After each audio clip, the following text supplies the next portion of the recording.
நாளைக்கே உங்களோட Facebook account சஸ்பெண்டட்னு ஒரு மெசேஜ் வரலாம்.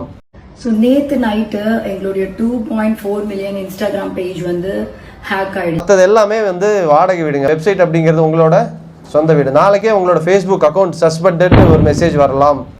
நீங்கள் ஏதோ மெசேஜை போட போய் அதை வந்து 4 பேர் வந்து திருப்பி கமெண்ட் பண்ணி நீங்கள் யூஆர் சஸ்பெண்டட் ஃப்ரம் ஃபேஸ்புக்குங்கிற மெசேஜ் வரலாம். லிங்க்டின் சஸ்பெண்ட் பண்ணலாம், வாட்ஸ்அப்லேருந்து சஸ்பெண்ட் பண்ணலாம்.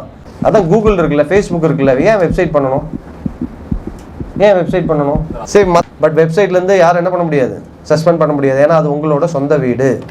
அப்போது ஒரு வெப்சைட் அப்படின்னா என்ன இருக்கணும்?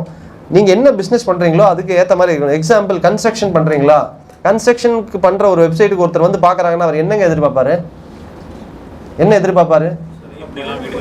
எப்படியெல்லாம் வீடு கட்டியிருக்காரு. ஒரு 10 வீடோட கேலரி போடுங்க, கான்டாக்ட் போடுங்க. அவார்டு வாங்கினது ஸ்டாலின் கூட ஒரு பிரைம் மினிஸ்டர் கூட அவார்டு வாங்கின டீட்டெயில் எல்லாம் போடுங்க. ஆட்டோமேட்டிக்காக உங்கள் கிரெடிபிலிட்டி இன்க்ரீஸ் ஆகும்ல. ஸோ என்ன எதிர்பார்க்குறாங்க கஸ்டமர்? நிறைய ஃபோட்டோஸும் எதிர்பார்க்குறாங்க. ஃபோட்டோஸை போடுங்க.